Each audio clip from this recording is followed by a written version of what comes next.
การลงจัดสรรความบ่เป็นระเบียบเรียบร้อยในครั้งนี้ได้จัดขึ้นในวันที่ 18 กันยายน 2025 โดยมีทานบุญญวัฒน์นิรไซหัวหน้าแผนกโยธาธิการและขนส่งนครหลวงจันทร์ท่านอินโปงทุมมาประธานคณะกรรมการปกครองเมืองศรีโคตะบองและภาคส่วนที่เกี่ยวข้องเข้าร่วมท่านบุญญวัฒน์นิรไซได้ให้สัมภาษณ์ว่าการลงจัดสรรความบ่เป็นระเบียบเรียบร้อยในครั้งนี้แม้นได้ลงมางและฮื้อถอนป้ายโฆษณาบ่ถูกต้องตามระเบียบกฎหมายอยู่ตามเส้นทางถนนสีทงบ้านดงนาโซกเหนือเนื่องจากระยะผ่านมาได้มีการศึกษาอบรมกล่าวเตือนมาแล้วแต่ผู้ประกอบการยังฝ่าฝืนต่อระเบียบกฎหมายทั้งนี้ก็เพื่อปฏิบัติตามข้อตกลงของฐานเจ้าของนครหลวงจันทร์ว่าด้วยการจัดสรรความบ่เป็นระเบียบเรียบร้อยในตัวเมืองและศาลเมืองทั้งเป็นการสร้างกระบวนการคำนับหับตอนวันสำคัญต่างๆของพรรคของชาติและกล่องประชุมใหญ่ผู้แทนองค์คณะพรรคนครหลวงจันทร์ครั้งที่ 8ที่จะไขขึ้นในโมโมนี้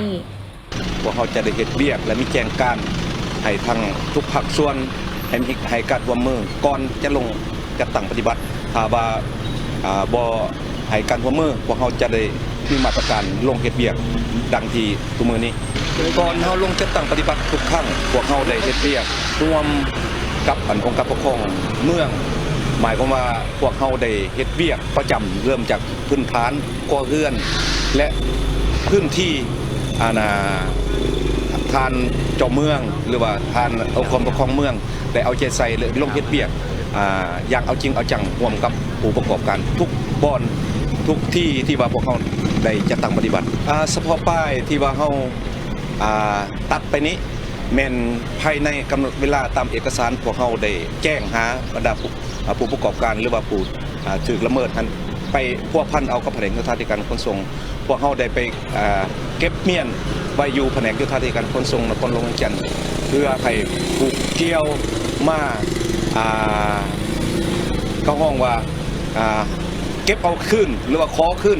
เพื่อเอามามูลใส่ในภายภาคหน้าต่อไปเพราะว่ามันมีกำหนดเวลาถ้าว่าเบิดกำหนดเวลาของเขาก็อาจจะไปมูลใส่เขาในเบี้ยงานของรัฐของพวกเขาในอนาคตต่อไปอนาคตอยู่แผนกโยธาธิการขนส่งพวกเขาได้มีแผนปรับระเบียบปรับปรุงนิติกรรมเพื่อตัวใดที่ยังบ่ทันสอดคล้องจัดสรรความบ่เป็นระเบียบห้องนี้มันต้องได้ประสานกรมเกี่ยวกับอำนาจปกครองท้องถิ่นนั่นโดยเฉพาะเมืองพวกเขาต้องได้ประสานกรมเกี่ยวกันแต่ละเส้นทางใดควรจะจัดตั้งปฏิบัติเฮ็ดเบิดทั่วนครหลวงจันทร์เพื่อให้มันความสะอาดสวยงามอยู่ในนครหลวงจันทร์เพื่อคำรับต้อนกองประชุมใหญ่ขององค์คณะพรรคนครหลวงจันทร์และก็วันสำคัญของศาสตร์ของพรรคของเราในนามผู้จัดตั้งปฏิบัติตัวจริงหันเทียบข้องให้ทั้งบุคคลนิติบุคคลผู้ประกอบการต่างๆที่ประกอบธุรกิจอยู่ตามถนนหนทางของพวกเรานี้เกี่ยวข้องให้มีส่วนร่วมในการเฮ็ดถูกต้องตามระเบียบนิติกรรมพวกเราได้วางออกพวกเราได้วางนิติกรรมทุกนิติกรรมได้แจ้งการหาอำนาจปกครองท้องถิ่นหรือว่าบุคคลนิติบุคคลที่ว่าประกอบส่วนเขาอยู่ในการพัฒนาสังสาพัฒนาประเทศชาตินะเทียบห้องให้ผู้ประกอบการทั้งหมดเฮ็ดถูกตามระเบียบหลักการนิติกรรมเฮาวางออกอย่างเข้มงวดสำหรับป้ายที่ฮื้อถอนออกแม่นจะนำไปเก็บรักษาไว้อยู่ที่แผนกโยธาธิการและขนส่งนครหลวงจันทร์โดยให้เวลาเจ้าของไปพัวพันเอาในกำหนดเวลา15 วันซึ่งนอกจากเมืองศรีโคตะบองแล้วทางแผนกโยธาธิการและขนส่งนครหลวงจันทร์ยังจะสืบต่อจัดตั้งปฏิบัติเวียกงานดังกล่าวร่วมกับบรรดาเมืองต่างๆอยู่ภายในนครหลวงจันทร์เพื่อเฮ็ดให้ตัวเมืองมีความเป็นระเบียบเรียบร้อยสะอาดจบงามและน่าอยู่คณะสาวหนุ่มประชาชนปฏิบัติลาวแขวงเวียงจันทร์สมทบกับคณะสาวหนุ่มประชาชนปฏิบัติลาวเมืองทุรคมได้ลงเคลื่อนไหวที่ตามสุขโยและมอบทุนกู้ยืมให้แก่สาวหนุ่มตัวแบบด้านกสิกรรมพร้อมทางโลกเชื่อมจามและมอบเครื่องช่วยเหลือให้กับครอบครัวที่ถูกยากอนันทาเปียวพลอยอยู่ที่บ้านบุ่งพาวและบ้านบ่อเมืองทุรคมแขวงเวียงจันทร์นำโดยทานคำเลใส่ยาวงศ์เลขาคณะบริหารงานสาวหนุ่มประชาชนปฏิบัติลาวแขวงเวียงจันทร์มีทานสมเพชรล้วนศรีพระจันทร์ประธานแนวเราสร้างศาสตร์เมืองผู้ชี้นำเวียกงานองค์การจัดตั้งมหาสดเมืองทุรคมทานอาณาจักรแสงจันทวงศ์เลขาคณะบริหารงานสาวหนุ่มประชาชนปฏิบัติลาวเมืองทุรคมมีบรรดาสหายการนำเมือง สหายหัวหน้าแขนงพัฒนาวิสาชีพสาวหนุ่มเยาวชนแขวงและภาคส่วนที่เกี่ยวข้องเข้าร่วมการลงเคลื่อนไหวเวียกงานในครั้งนี้จุดประสงค์ก็เพื่อเป็นการสูบยูส่งเสริมให้กับสาวหนุ่มสร้างให้เป็นสาวหนุ่มตัวแบบทางด้านกสิกรรมการปลูกฝังอยู่ภายในเมืองทุรคมซึ่งทุนกู้ยืมดังกล่าวแม้นจะได้นำใช้เข้าในการผลิตกสิกรรมการปลูกสาลีผักอินทรีย์และผักปลอดสารพิษซึ่งทุนสูบยูที่นำไปมอบให้ครั้งนี้มีมูลค่า10 ล้านกีบในโอกาสเดียวกันนี้ท่านเลขาคณะบริหารงานสาวหนุ่มแขวงพร้อมโดยทีมงานยังได้ลงไปเยี่ยมยามครอบครัวถูกยากอานัทธาเปียวพลอยพร้อมทางมอบเครื่องช่วยเหลือประเภทข้าวสารอาหารแห้งเครื่องนุ่งห่มสุดนักเขียนและสุดกีฬาจำนวน1ครอบครัวรวมมูลค่า1 ล้านกีบ ทานไพวันบุลมหัวหน้าห้องว่าการเมืองท่าแขกทานพุทธศิลป์เดชท้องทิพย์หัวหน้าคณะก่อสร้างฮักฐานการเมืองเขตจอมทองพร้อมด้วยคณะกรรมการสภกิจ376และการจัดตั้งบ้านได้ลงเคลื่อนไหวจัดสรรความเป็นระเบียบเรียบร้อยภายในตัวเมืองท่าแขกแต่วงเวียนหลัก2หาบ้านโพนพิมพ์แต่วงเวียนหลัก2หา4แยกหลัก4แต่วงเวียนหลัก2หา4แยกไฟแดงทาดานแต่4แยกไฟแดงทาดานหาปากห้วยสะคามและเส้นทางวงเวียนหลัก2หาหอ21มีนาลงจัดสรรบ้านทาแขกกลางให้มีความเป็นระเบียบเรียบร้อยเพื่อเป็นบ้านแบบอย่างความสะอาดความสวยงามซึ่งมีข้อกำหนดและระเบียบการคือประชาชนที่มีเฮือนอยู่2ฝั่งทางที่มีรถใหญ่รถจักรสามารถจอดได้แต่เวลา 16:30 โมงแลงหา 7:30 โมงเช้าของมื้อถัดมาจากนั้นแม่นต้องได้เอารถออกจากทางยางบ่ให้จอดแซไว้และห้ามห้านขายเครื่องเอาล้อยูเต้นกลางผ่ากลางแดดวัตถุสิ่งของและอื่นๆมาวางขายใส่ขอบเขตทางยางเด็ดขาดบ่ว่าจะแม่นช่วงเวลาใดก็ตามห้ามประชาชนที่มีเฮือนหรือผู้ที่ก่อสร้างที่อยู่อาศัยเฮ็ดกันสัตว์ออกมากวมทางยางห้ามห้านค้าน้ำเอาก้อนดินจีก้อนดินบล็อกแห่ซ้ายโต๊ะตั้งหินตีนขั้นโฮมหรือวัตถุสิ่งของใดๆมาวางใส่ทางยางเด็ดขาดห้ามเอาถุงกระถางขี้เหงื่อมาวางไว้ต่อหน้าเฮือนหรือห้านค้าเด็ดขาดจนกว่าจะฮอดมื้อกำหนดรถมาเอาจึงเอาออกมาสำหรับห้านแปลงรถห้ามเด็ดขาดบ่ให้แปลงรถใส่ทางยางบ่ให้เอารถจักรออกมาจอดไว้ถึงทางยางสำหรับเฮือนห้านค้าสำนักงานโครงการและอื่นๆเฉพาะบ้านทาแขกกลางกวมบ้านนาโบแต่ขอบเขตหอ21มีนาเลี้ยวซ้ายไปหาขัวห้วยสะคามเลี้ยวซ้ายแคมป์ของหาโฮงแฮมลิเวเลียเลี้ยวขวามาหาหอ21มีนาให้ปฏิบัติในนี้ห้ามบ่ให้ประชาชนพ่อค้าแม่ค้านำเอาวัตถุสิ่งของและอื่นๆมาวางขายตามทางยางเด็ดขาดนับแต่6 โมงเช้าหา 15:30 ตอนแลงแต่เวลา 16 โมงแลงเป็นต้นไปแม่นสามารถนำเอาสินค้าและอื่นๆมาวางจำหน่ายได้แต่ต้องรักษาอนามัยให้สะอาดจบงามสำหรับสัตว์เลี้ยงแม่นสามารถเลี้ยงได้แต่ต้องมีคอกสัตว์และบ่ให้ปล่อยสะสายบ่ให้ส่งกินเหม็นใส่เฮือนประชาชนอ้อมข้างถ้าในกรณีนี้ข้อขัดแย้งต้องได้ยุดเสาหรือกรณีบ่มีข้อขังสัตว์ต้องได้เอาออกจากเทศบาลบรรดาแผนกการห้องการรัฐวิสาหกิจและภาคส่วนอื่นๆต้องได้บรบัดรักษาความสะอาดความจบงามตัดหญ้าไม้ตัดหญ้าแคมทางต่อหน้าสำนักงานของตนอย่างสม่ำเสมอมาตรการต่อผู้ละเมิดคือขั้นที่1เฮ็ดบทบันทึกกล่าวเตือนไว้เป็นหลักฐานขั้นที่2ศึกษาอบรมพร้อมทั้งปรับไหม500,000 กีบขั้นที่3แม่นปรับไหม1 ล้านกีบยึดอาวุธอุปกรณ์พร้อมทั้งนำเอาบุคคลมาศึกษาอบรมสำหรับพาหนะแม่นศึกษาอบรมกล่าวเตือนพร้อมทั้งเฮ็ดบทบันทึกขั้นที่2แม่นมอบให้เจ้าหน้าที่ปฏิบัติตามลำดับ568/ลป.ปัจจุบันหลายบ้านและหลายเมืองของนครเวียงจันทน์แมนพร้อมสุ่มใส่สร้างขบวนการต้อนรับกล่องประชุมใหญ่ครั้งที่8ขององค์คณะผักนครเวียงจันทน์อย่างเป็นขบวนการฝุดฟื้นซึ่งบ้านทงขันคำเมืองจันทบุรีนครเวียงจันทน์ก็เป็นบ้านหนึ่งที่ได้เอาใจใส่เข้าในเวียกงานสร้างขบวนการต่างๆเพื่อต้อนรับกล่องประชุมดังกล่าวท่านบุญยังศรีพูนไซเลขาผักบ้านในบ้านทงขันคำได้ให้สัมภาษณ์ว่าบ้านของพวกเขาได้สุ่มใส่เวียกงานหลายด้านเป็นต้นได้สร้างขบวน การออกแห่งงานในวันเสาร์แดงและได้นำพาประชาชนติดถุงซาดถุงผักถุงทิว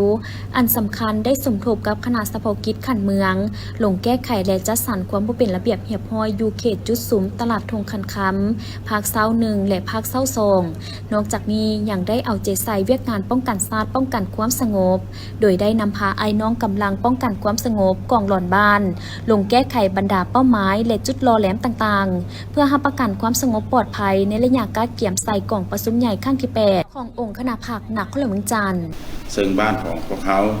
ได้สุ่มใส่เวียกงานหลายด้านเป็นต้นสร้างกระบวนการออกให้งานบนเสาแดงและได้นำพาไอ้น้องติดถุงซาดถุงผักและถุงทิว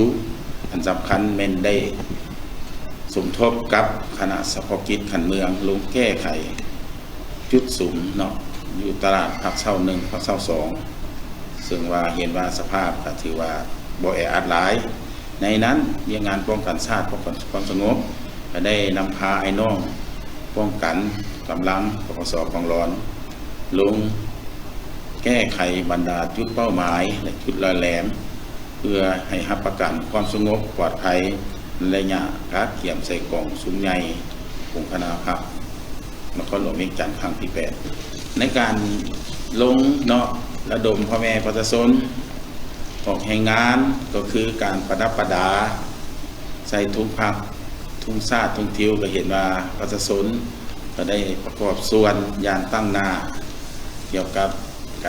ารเกี่ยมใส่กล่องซุ้มใหญ่องค์คณะผักนครหลวงเวียงจันทร์เนี่ยประชาชนได้รวมเป็นจิตหนึ่งใจเดียวเนาะเพื่อเอาถุงซาดถุงทิวเนาะถุงผ้าขึ้นและทั้งพ่อออกให้งานวันเสาร์แดงอย่างฟื้นซึ่งบ้านของพวกเขาจุดเส้นทางประดับประดามีอยู่3จุด1คือถนนขุนบุรม2ถนนเจ้าอนุวงศ์3ละถนนอาเซียนแม่นพวกเขาฮอดปัจจุบันถือว่าแม่นใส่ถุงซาดถุงผักถุงทิวสำเร็จตามเส้นทางลักที่ทางแขกหรือผู้แทนจากการเนาะแล้วนอกจากนี้แล้วเนาะในแต่ละวันพวกเขาก็ได้เอาคำสั่งแจ้งการเนาะของคันเทิงเป็นต้นของนครหลวงเวียงจันทร์ก็คือขององค์คณะผักรวมจังนี้ลงแจ้งการเนาะโดยผู้การแม่นลงหน่วย10หลังคาเรือนและประกาศทางโทรโขงเพื่อให้พ่อแม่ประชาชนมีความเข้าใจและตื่นตัวเนาะปฏิบัติในการเกี่ยมใส่กล่องซุ้มใหญ่องค์คณะผักนครหลวงครั้งที่8นี้โดยแม่นได้สวมใส่การออกให้งานวันเสาร์แดงเนาะแล้วก็ปักใส่ถุงซาดถุงผักถุงทิวบรรดาเส้นทางลักเป็นต้นแม่นบ้านเฮาแม่นติดกับถนนขุนบุรมถนนเจ้าอนุวงศ์และถนนอาเซียนดังนั้นมาฮอดปัจจุบันเนาะทางการปกครองก็คือการนำคันเทิงจะแม่นเรียกร้องให้พ่อแม่ประชาชนมีส่วนร่วมในการประกอบส่วนเรียกงานรอบด้านในเพื่อการเกี่ยมเนาะของซุ้มใหญ่ครั้งที่8ของวรรณผักนครหลวงจะเปิดในม.นี้มาฮอดปัจจุบันนี้บ้านทงขันคำแม่นได้สำเร็จเวียกงานประดับประดาโดยเฉพาะการติดถุงผักถุงซาดถุงทิวอยู่ตามเส้นทางสายหลักห้องการบ้านสำนักงานและเงินของประชาชนที่อยู่เรียบตามแคมทางใหญ่สำเร็จแล้ว1ห้อยส่วนห้อยซึ่งทั้งหมดนั้นก็ย้อนได้รับการนำพาซี่น้ำจากองค์คณะผักองค์การปกครองเมืองจันทบุรีตลอดฮอดการมีส่วนร่วมและประกอบส่วนอย่างตั้งหน้าของประชาชนภายในบ้านจึงเฮ็ดให้ทุกขบวนการได้ถูกจัดตั้งปฏิบัติอย่างมีผลสำเร็จด้วยดีตลอดมาในวันที่ 16 กันยายน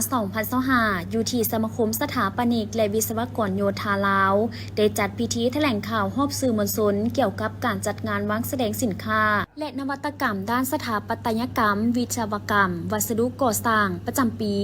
ของสมาคมสถาปนิกและวิศวกรโยธาลาวหรือ Alex Expo 2025 โดยการแถลงของฐานวงไพบุญมณีประธานสมาคมสถาปนิกและวิศวกรโยธาลาวพร้อมด้วยคณะนำและอนุกรรมการจัดงานและภาคส่วนที่เกี่ยวข้องเข้าร่วมงาน Alex Expo 2025 ภายใต้แนวความคิดวิวัฒน์อาศัยหรือ Living Forward จะจัดขึ้นอย่างเป็นทางการในวันที่26 ตุลาที่ห้องวางแสดงศูนย์การค้าลาวไอเต็กตึกเก่าโดยงานดังกล่าวแม่นงานวางแสดงประจำปีที่ ที่จัดโดยสมาคมสถาปนิกและวิศวกรโยธาลาวร่วมกับบรรดาพันธมิตรทางภาครัฐและเอกชนเพื่อการวางแสดงผลสำเร็จการเคลื่อนไหวประจำปีในขงเขตสถาปัตยกรรมและวิศวกรรมโยธาของลาวนอกนี้งานดังกล่าวยังเป็นเวทีและพื้นที่สำหรับการนำเสนอและแลกเปลี่ยนความรู้การสร้างเครือข่ายการนำเสนอนวัตกรรมและการขับเคลื่อนโอกาสของการพัฒนาใหม่ในมิติของธุรกิจนวัตกรรมการร่วมมือเพื่อส่งเสริมวิสาชีพของแขนงการดังกล่าวอย่างต่อเนื่องซึ่งในปีนี้นำเสนอภายใต้แนวความคิดวิวัฒน์อาศัยหรือ Living Forward ที่สะท้อนให้เห็นถึงการเดินทางผ่านการเวลาของที่อยู่อาศัยในสาธารณรัฐประชาธิปไตยประชาชนลาวตั้งแต่อดีตปัจจุบันและสานต่อสู่อนาคตเป็นงานวางแสดงที่จะพาผู้ชมไปสำรวจและเรียนรู้วิวัฒนาการของสถาปัตยกรรมและการก่อสร้างในประเทศเริ่มตั้งแต่ภูมิปัญญาการออกแบบก่อสร้างเรือนดั้งเดิมที่มีคุณค่าทางด้านวัฒนธรรม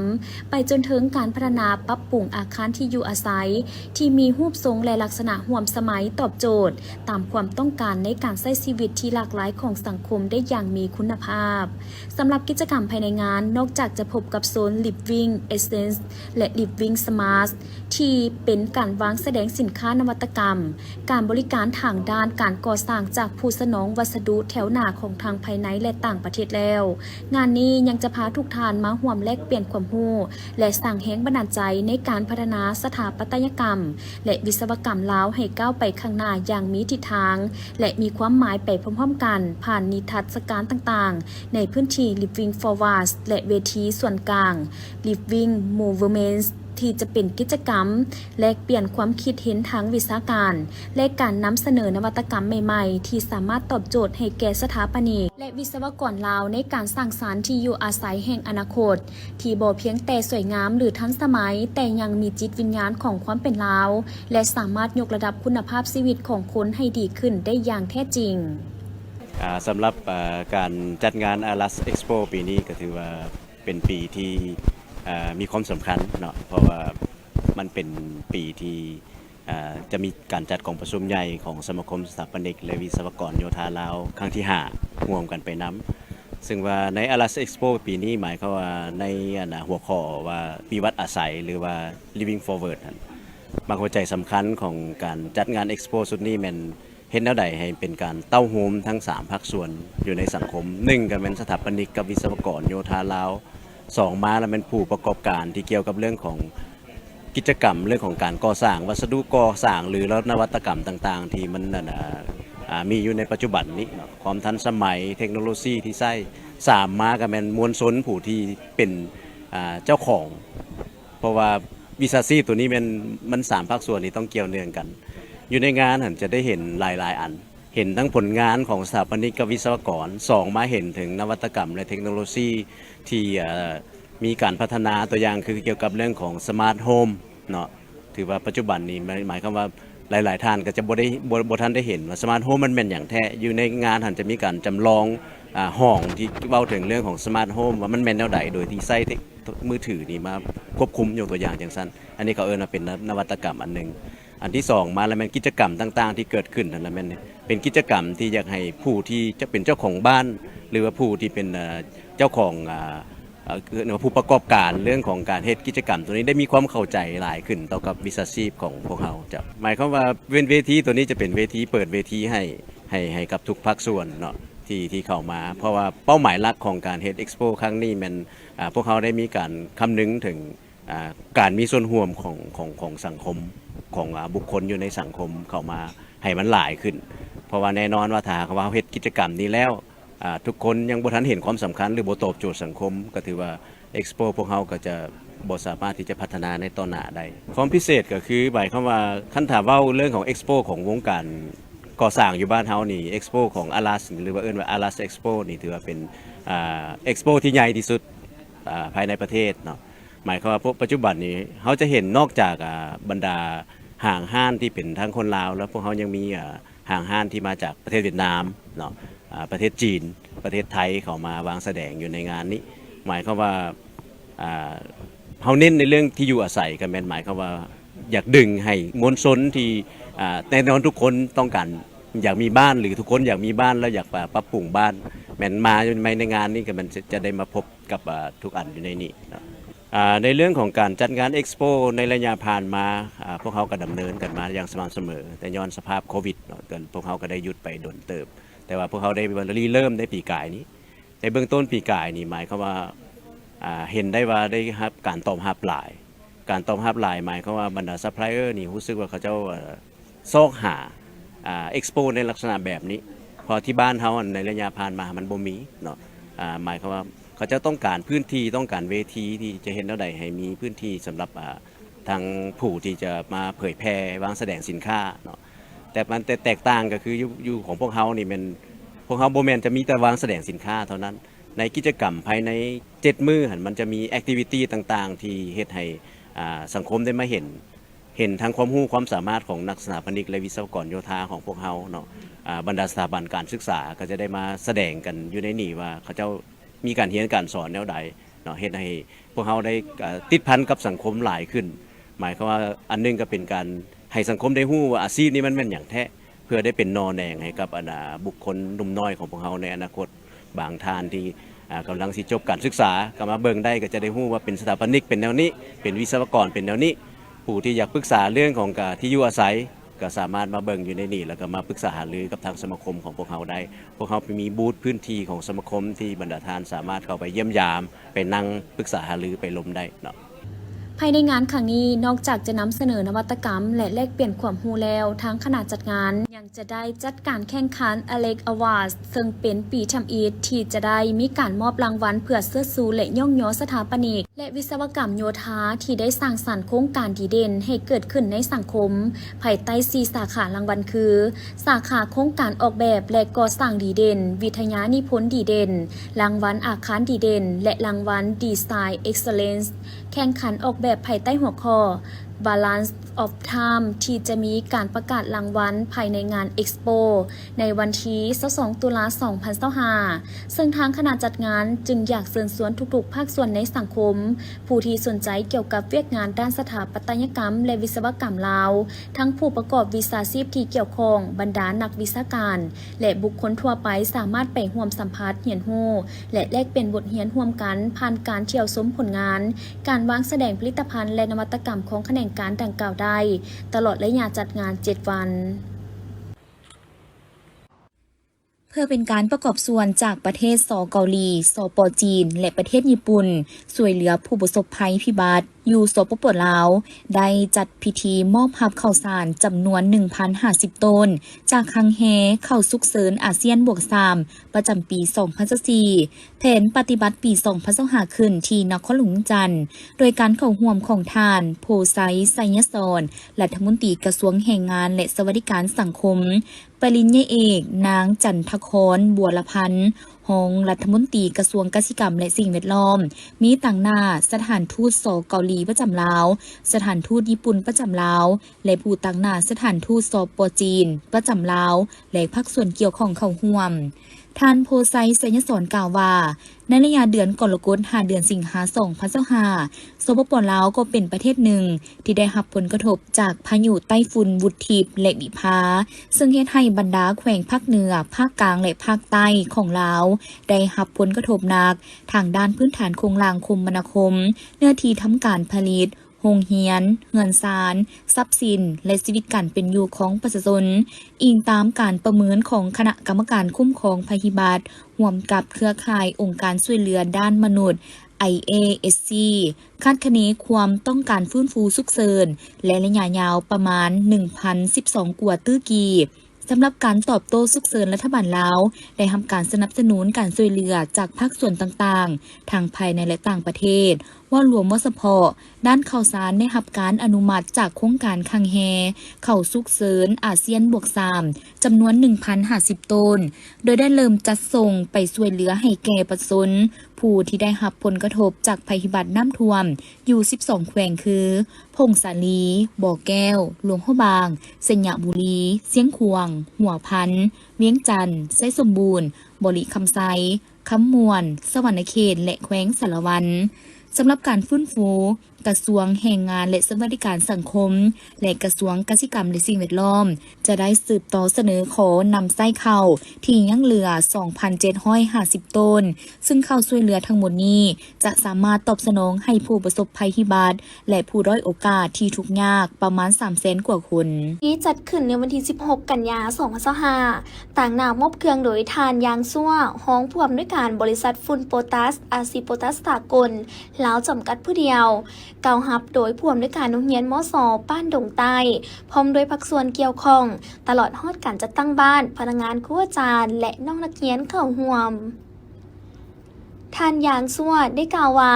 เครื่องที่นำมามอบในครั้งนี้ประกอบด้วยอุปกรณ์การเรียนการสอนคอมพิวเตอร์เครื่องเล่นกีฬาและอื่นๆรวมมูลค่า70 ล้านกีบเครื่องดังกล่าวเม็นมาจากกองทุนการกุศลที่ระดมโดยคณะบริหารงานขั้นสูงของอาซีโปตัส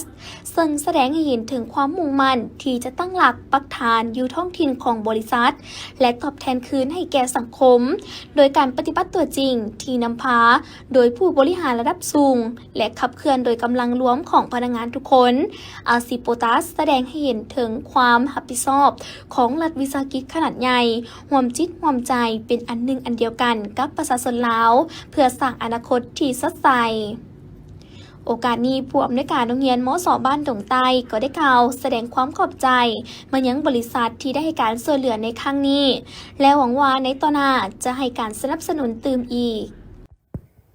พิธีดังกล่าวได้จัดขึ้นในวันที่ 17 กันยายน 2025 นี้อยู่ที่เดินสนามกีฬาแขวงโดยการเข้าร่วมของปริญญาเอกแก้วอุดรบุตรสิงคอนห้องเจ้าแขวงขับมวลมีบรรดาฐานในคณะการนำของแขวงตากหน้าพนักงานบริษัทรัฐวิสาหกิจสมาคมรถถีบของแขวงพร้อมโดยนักกีฬารถถีบและภาคส่วนที่เกี่ยวข้องเข้าร่วมปริญญาเอกบุญปอนทองสุวรรณราชห้องหัวหน้าแผนกศึกษาธิการและกีฬาแขวงขับมวลได้ผ่านประวัติความเป็นมาของวันกีฬากายกรรมแห่งชาติลาวครบรอบ59 ปีจากนั้นฐานนางสุขเสริมสิทธิเดชหัวหน้าแผนกศึกษาธิการและกีฬาแขวงก็ได้กล่าวจุดประสงค์ของการจัดกิจกรรมขี่รถถีบในครั้งนี้เพื่อแน่ใจในการออกกำลังกายเพื่อสุขภาพและเพื่อเป็นการสร้างกระบวนการคำนับหับตอนกองประชุมใหญ่ผู้แทนองค์คณะพรรคแขวงครั้งที่ 11 ที่จะได้ไขขึ้นในท้ายเดือนกันยายน 2025 นี้ให้มีบรรยากาศที่ฟดฟื้นมีเนื้อในมีความหมายและส่องแสงเห็นถึงความสามัคคีของทั่วภาคทั่วรัฐทั่วกำลังประกอบอาวุธและทั่วปวงชนลาวบรรดาเผ่าและเป็นการเฉลิมฉลองวันกีฬากายกรรมแห่งชาติลาวครบรอบ59 ปีสำหรับระยะทางในการขี่รถถีบในครั้งนี้โดยมีจุดเริ่มต้นออกจากสนามกีฬาของแขวงเลี้ยวขวาไปหาสี่แยกบ้านเหลาโพไซเลี้ยวซ้ายไปทางบ้านปากดงเลี้ยวขวาไปหาสามแยกบ้านพลพิมพ์เลี้ยวกลับคืนมาหาวงเวียนลักซองขี่สื่อไปหาสี่แยกทาดานแล้วเลี้ยวตามเส้นทางแคมน้ำคลองแล้วกลับคืนสู่สนามกีฬาแขวงพิธีดังกล่าวโดยการเป็นประธานของทานคำเฟืองอินทศรห้องหัวหน้าแผนกศึกษาธิการและกีฬาแขวงมีทานสิทธิเดชจันทบุตรดีผู้อำนวยการโรงเรียนเทคนิควิชาชีพแบบผสมแขวงมีคณะอำนวยการแขนงการที่เกี่ยวข้องคณะอำนวยการโรงเรียนมส.อ้อมข้างเมืองสารวันและเมืองเหล่างามผู้ประกอบการที่เป็นครูร่วมงานครูอาจารย์ผู้ปกครองและนักเรียนนักศึกษาเข้าร่วมทานบุญมีโนนทไซห้องผู้อำนวยการโรงเรียนเทคนิควิชาชีพแบบผสมแขวงได้ผ่านบทสรุปการปฏิบัติหลักสูตรการเรียนการสอนคือชั้นต้นระดับ1ระดับ2ชั้นกลางระบบ9+3 ระบบ 12+2 และชั้นสูงต่อเนื่องระบบ 12+2+1.5 เป็นต้นคือหลักสูตรระดับที่1สามัญวิชาชีพถึงโครงการ VTES มี2สาขาเรียนคือสร้างซ่อมแปลงรถจักรและตัดหยิบสามัญวิชาชีพรูปแบบพักสิ้นปีเรียนมี2สาขาเรียนคือสาขาปลูกเห็ด25 คนและซ่อมแปลงรถจักรชั้นต้นระดับ1หรือที่1ถึงโครงการ VTES สุดที่11 มี3สาขาเรียนคือสร้างจอดโลหะสร้างซ่อมแปลงรถจักรและตัดหยิบสั้นต้นระดับ2หรือ4-2ถึงโครงการ VCHES สุดที่ 8 มี1สาขาคือซ่อมแปลงบำรุงรักษาระบบเครื่องเย็นสั้นกลางระบบ3/9หุ่นที่15มี2สาขาเรียนคือซ่อมแปลงทั่วไปและอาหารการโรงแรมสั้นกลางระบบ12/2มี6สาขาเรียนคือการเลี้ยงสัตว์ก่อสร้างเคหสถานซ่อมแปลงทั่วไปไฟฟ้าเทคนิคการติดตั้งซ่อมแปลงเครื่องเฮ็ดความเย็นเครื่องปรับอากาศและหลักสูตรสั้นสูงต่อเนื่องระบบ12/2/1.5หุ่นที่7มี1สาขาเรียนคือไฟฟ้าเทคนิคซึ่งในนี้ได้มีนักศึกษาและนักเรียนสามัญวิชาชีพที่เรียนจบทั้งหมด229คนหญิง50คนภายหลังเรียนจบหลักสูตรนี้นักเรียนสามัญวิชาชีพได้รับวุฒิวิชาชีพระดับ1และผู้เรียนจะมีความสามารถเรียนรู้เกี่ยวกับพื้นฐานของอาชีพการเฮ็ดเวียกเป็นทีมวิธีแก้ไขปัญหาในสถานที่เฮ็ดเวียกมีการพัฒนาทักษะของตนและสามารถสืบต่อเรียนระดับที่สูงขึ้นจากนั้นก็ได้มีพิธีมอบภาพประกาศนียบัตรมอบโดยทานคำเฟืองอินทศรนอกนั้นก็ได้มอบใบย่องให้กับผู้ที่เรียนดีเรียนเก่งได้เกรดคะแนนอันดับดีให้เกียรติมอบโดยทานผู้อำนวยการโรงเรียนเทคนิควิชาชีพแบบผสมแขวงสารวันและในตอนท้ายก็ได้รับฟังคำโอ้ล้มจากประธานซึ่งได้เรียกร้องให้นักศึกษาที่เรียนจบให้สืบต่อร่วมมือกันสร้างกำลังแรงงานที่มีคุณภาพออกรับใช้สังคม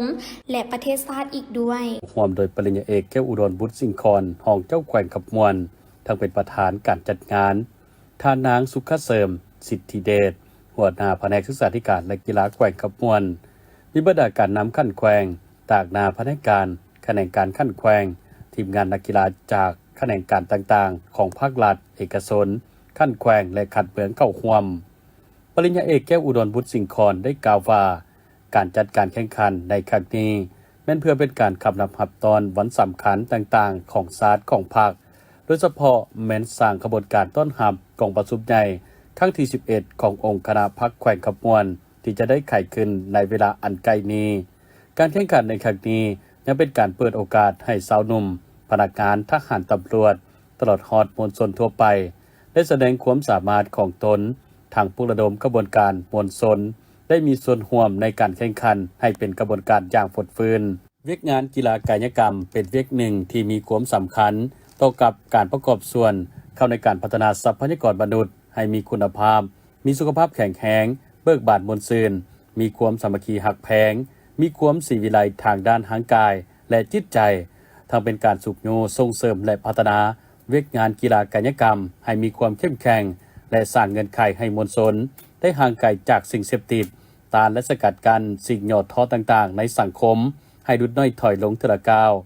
พร้อมกันนั้นก็เป็นการคัดเลือกเอานักกีฬาผู้ที่มีพรสวรรค์มีความโดดเด่นประกอบเข้าในทีมกีฬาของแขวงเข้าร่วมงานแข่งขันกีฬาในระดับต่างๆทั้งภายในและต่างประเทศโดยเฉพาะการเข้าร่วมงานมหกรรมกีฬาแห่งชาติที่นครวิจันทร์ที่จะได้จัดขึ้นในเดือนพฤศจิกายน 2025 ที่จะมาถึงนี้เพื่อยัดเอาผลสำเร็จและสร้างชื่อเสียงให้แก่แขวงขับมวลในโอกาสเดียวกันทานของเจ้าแขวงยังได้เรียกร้องบรรยังบรรดาคณะนำและนักกีฬาทุกท่านที่เข้าร่วมในการแข่งขันดังกล่าวจงได้ปฏิบัติกฎระเบียบกติกาการแข่งขันอย่างเข้มงวดมีน้ำใจนักกีฬาฮู้แพ้ฮู้ชนะและฮู้ให้อภัยซึ่งกันและกันเฮ็ดให้การแข่งขันในครั้งนี้เต็มไปด้วยบรรยากาศเบิกบานบนซื่นมีความสามัคคีหักแพงซึ่งกันและกันพร้อมกันพัฒนาเวียกงานกีฬาให้ก้าวขึ้นไปเรื่อยๆซึ่งการแข่งขันดังกล่าวมีทีมนักกีฬาเข้าร่วมทั้งหมด51 ทีม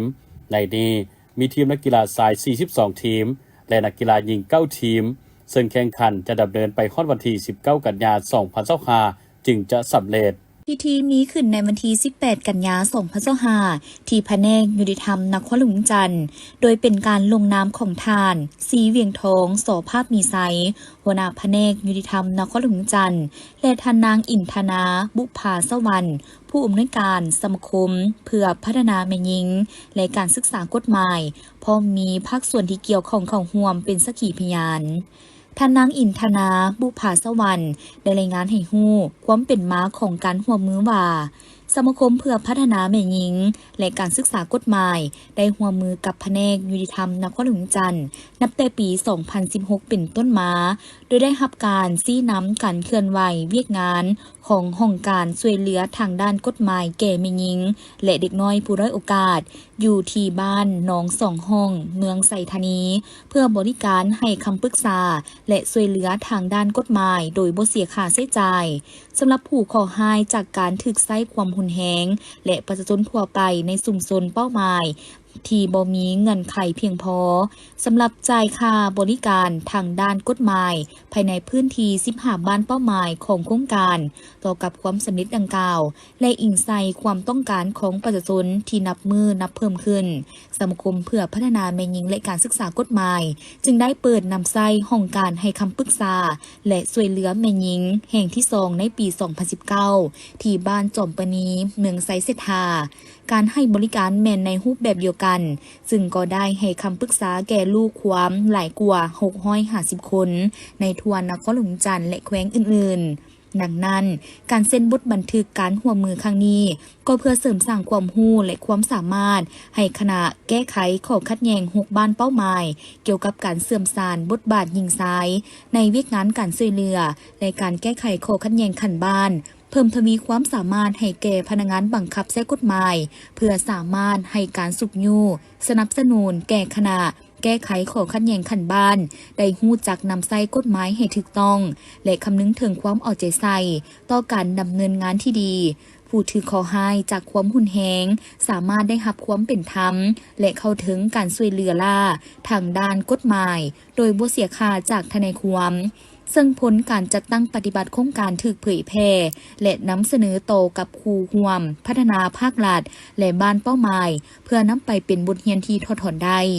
สำหรับการร่วมมือกันในครั้งนี้แม้ได้รับการสนับสนุนจากแผนงานการมีส่วนร่วมของประชาชน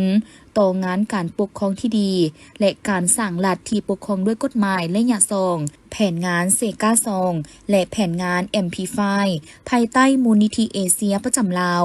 ในตอนท้ายพิธีสมาคมเพื่อพัฒนาแม่หญิงและการศึกษากฎหมายยังได้มอบของขวัญที่ระลึกให้บรรดาผู้เข้าร่วมทั้งหมดอีกด้วยเนื่องในโอกาสที่ทานโคอิซุมิซุโตมุเอกอัครราชทูตญี่ปุ่นประจำลาวพร้อมด้วยคณะมาเยี่ยมยามและเคลื่อนไหวเฮ็ดเวียกอยู่แขวงไสสมบูรณ์ได้ถือโอกาสเข้าพบปะการน้ำแขวงไสสมบูรณ์โดยให้เกียรติต้อนรับของทานพลอยคำหุ่งบุญยวงเจ้าแขวงไสสมบูรณ์มีบรรดาแผนกการที่เกี่ยวข้องของแขวงให้การต้อนรับอย่างอบอุ่นโอกาสนี้ทานโคอิซุมิซุโตมุได้แจ้งจุดประสงค์ให้ทานเจ้าแขวงไสสมบูรณ์พร้อมด้วยคณะได้รับทราบซึ่งการลงมาเยี่ยมยามและการเคลื่อนไหวเวียกงานในครั้งนี้ก็เพื่อเป็นการมอบทุนช่วยเหลือล่าของรัฐบาลญี่ปุ่นในการก่อสร้างโรงเรียนประถมสมบูรณ์นาตีเมืองลองแจ้งแขวงไสสมบูรณ์เพื่อเป็นการสุกยู่ส่งเสริมการศึกษาให้แก่น้องนักเรียนและพันขยายแผนการร่วมมือของ2ประเทศลาวญี่ปุ่นลาวให้นับมีการขยายตัวยิ่งขึ้นโอกาสเดียวกันนี้ทานพลอยคำหุ่งบุญยวงได้กล่าวต้อนรับและตีราคาสูงต่อการมาเยี่ยมยามในครั้งนี้ซึ่งมันแสดงให้เห็นถึงความสามัคคีหักแพงที่เต็มไปด้วยความอบอุ่นไมตรีมิตรภาพและด้วยความเป็นห่วงเป็นใยต่อแขวงของพวกเขาพร้อมนั้นทานยังได้รายงานโดยย่อเกี่ยวกับสภาพรวมอยู่แขวงไสสมบูรณ์ต่อทานเอกอัครราชทูตญี่ปุ่นประจำลาวพร้อมด้วยคณะได้รับทราบนอกนี้ทั้งสองฝ่ายยังได้มอบของขวัญเพื่อเป็นที่ระลึกซึ่งกันและกันตื่มอีกพร้อมกันนี้ยังได้มีพิธีเซ็นสัญญาโครงการช่วยเหลือล่าจากรัฐบาลญี่ปุ่นในการก่อสร้างโรงเรียนประถมสมบูรณ์นาตีเมืองลองแจ้งซึ่งทุนการช่วยเหลือดังกล่าวแม้นจัดตั้งปฏิบัติภายใต้โครงการเสริมสร้างความมั่นคงของมนุษย์ขันหักทานโดยเน้นใส่การช่วยเหลือโดยกงให้แก่ท้องถิ่นได้รับผลประโยชน์โดยกง พร้อมกันนี้ทานพลอยคำหุงบุญยวงได้มีคำเห็นต่อพิธีซึ่งการช่วยเหลือในครั้งนี้เป็นการประกอบส่วนอันสำคัญเขาในการสนับสนุนช่วยพัฒนาการศึกษาก็คือการพัฒนาทรัพยากรมนุษย์อยู่ภายในแครงเพื่อเฮ็ดให้มีสถานที่รับใช้การเรียนการสอนที่มีคุณภาพเฮ็ดให้ลูกหลานนักเรียนบ้านนาตีเมืองล่องแจ้งได้มีโอกาสเข้าเรียนหลายขึ้นจากนั้นในพิธีลงนามเซ็นสัญญาโครงการดังกล่าวอย่างเป็นทางการซึ่งต่างหน้าฝ่ายแครงในการเซ็นสัญญาครั้งนี้โดยทานบัวทองพรหมมณีหัวหน้าของการศึกษาธิการและกีฬาเมืองและต่างหน้าฝ่ายสถานเอกอัครราชทูตญี่ปุ่นประจำลาวโดยทานโคอิซุมิซึโตมุโดยซ่องหน้าทานเจ้าแครงไซสมบูรณ์พร้อมด้วยแผนกการที่เกี่ยวข้องร่วมเป็นสักขีพยานจากนั้นเอกอัครราชทูตญี่ปุ่นประจำลาวพร้อมด้วยคณะได้เดินทางไปเที่ยวชมสถานที่ท่องเที่ยวทางประวัติศาสตร์อีกด้วย